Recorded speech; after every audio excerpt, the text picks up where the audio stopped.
Welcome to the podcast. This is Mr. White. And Mr. Sadler. And today we're going to do a little AP Plus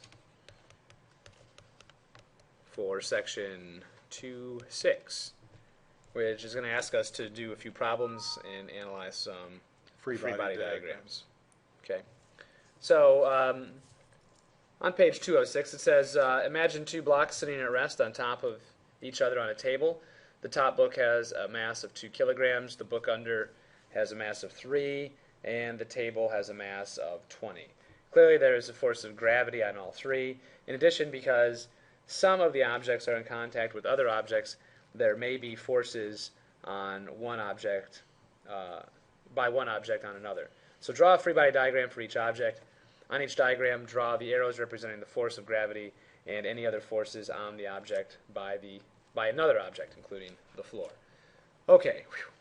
So all they want me to do is draw a free body diagram of the 2 kilogram book, the 3 kilogram book, Right. and the table, basically. So Showing, obviously, there's something more going than just on. one force on. So let's do the 2 kilogram object first. Okay. So the 2 kilogram book is the one on top. Right. It's experiencing some weight, Fg. Right. So we call this weight. And actually, we could calculate it because the equation for weight is the mass of the object times the acceleration due to gravity. So 2 times 9.81 is roughly 19.6. 19.6 newtons down. So if it's got 19.6 newtons down, then the table has to be pushing up. Well, specifically, maybe not the table, but Oh, well, what the force? the normal force Right. supplied by the bigger book Right. is going to be equal but opposite, so 19.6 newtons directly up. Makes sense. Mm-hmm. Okay.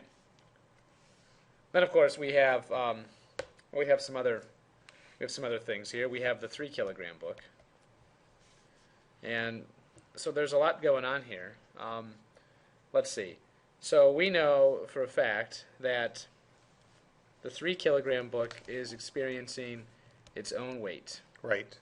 which is about what 27-ish newtons on its own. 29.4, is that right? Let's see, 9.81 times 3. Yeah, that could be 29.4. It's possible. And we also know that there's this other force of the other book. So I don't know how we want to. I don't know if we want to call it Fg, but Fg of the 2 kilogram book is pushing down. Right. And then the table is supplying this normal force on the way up. Which is the total of the 2 books. Basically. So we're going to have the 29.4 from its own weight. We're going to have the 19.6 From the other book. from the other book.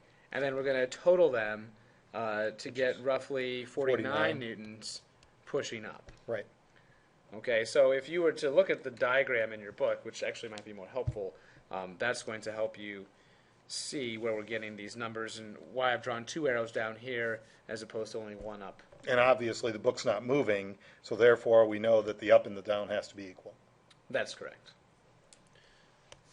Not moving, more importantly, not accelerating. Right. And then it wants us to do the same thing for the table, is that true? Correct. And so then the table, so here is my table, which by the way has its own weight 20. of, 20 20 kilograms.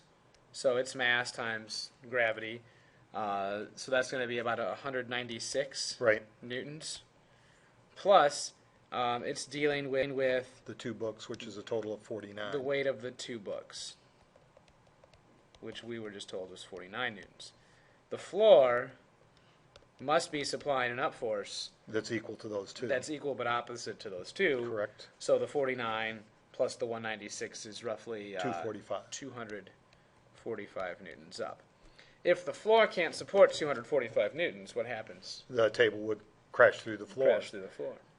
So we've identified that each of these guys has weight and that there is some up pushing from the floor or another book or whatever that keeps this thing upright. And we've basically done 3 free body diagrams for the 3 objects. Yeah, and in a perfect world, if I were to color code this a little bit, my red arrows here, the ones I'm trying to draw, superimpose down, would be equal but opposite and their lengths to my up blue arrow.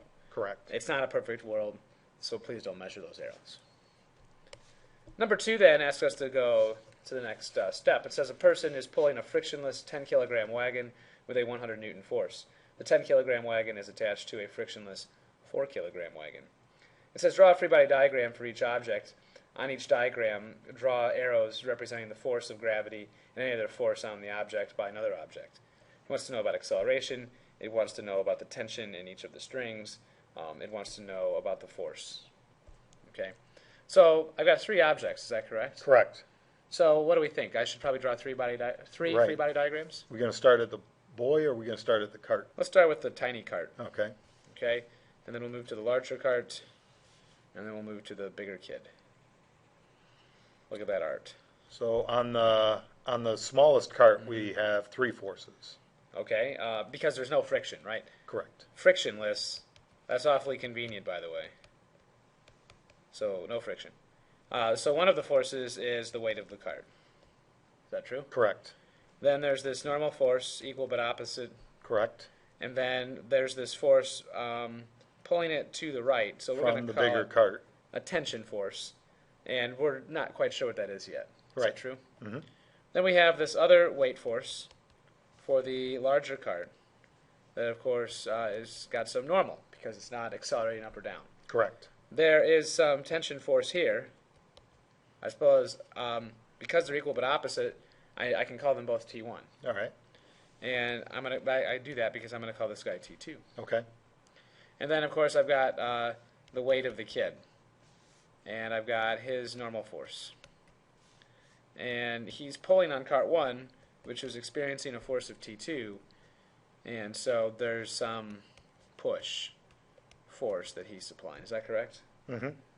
I Pulling. think Pulling. some pulling, Mm-hmm. pushing force to the right, which gives T2, which in turn gives T1. Right. And we know that T2 is 100 newtons, right? Yeah. So we can just go ahead and we can say, well, T2 is 100 newtons. Does it tell us anything? Is the object accelerating? Oh, it's asking us if the object is accelerating. All right. So let's analyze some of the math here. We don't know the mass of the kid, Right. but we do know that the mass of the first wagon is 10. So it's going to be 10 times 9.81. So this weight down is 98 newtons. And that means this up force is 98 newtons. We do the same thing here. 4 kilograms.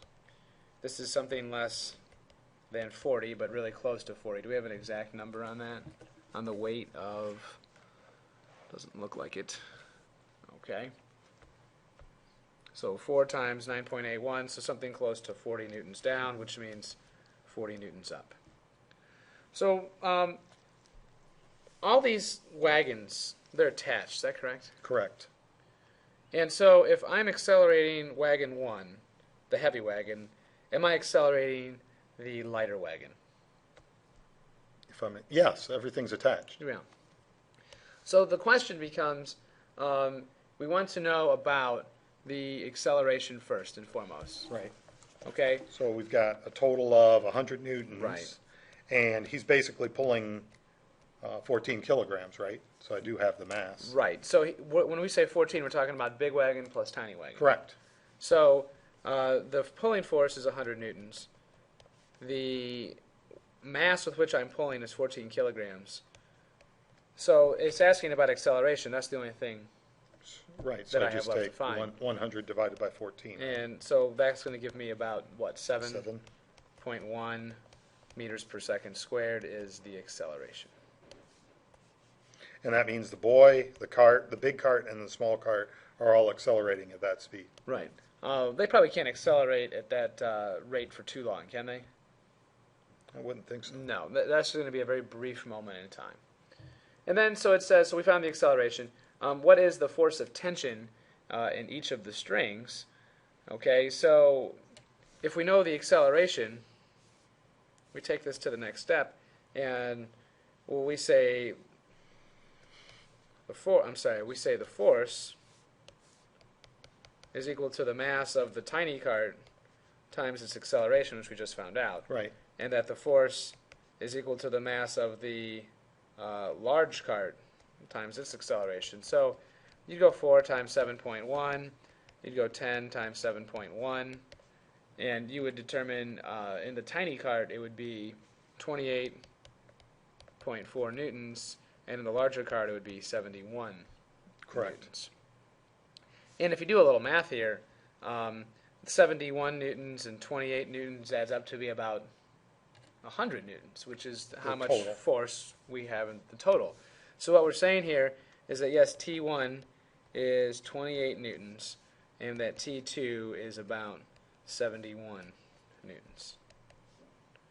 And then the last thing, what is the force on each object by other objects? Well, you could make a mess of this if you wanted. You could say, well, maybe it's just simpler if I go back here. You could say, look, the kid is pulling on the big cart, and the big cart is pulling back on the kid. We called that force T2. Right. And the big cart is pulling on the little cart, and the little is pulling back on the big, so we called that Correct. T1. Right. So we have our opposites there. Now, ideally, there would be this frictional force in the real world, but for our sake, we have ignored it. And then, of course, the normal force is opposing that of gravity, so that the objects don't fall through the earth. And because there's no friction, we got away with the simplest possible scenario. So with all that said, I believe we covered all of it. So there is all you had to do is take notes on this today. Correct. So that you could do some of the to-go problems. So with all that said, signing off, this is Mr. White. And Mr. Sadler.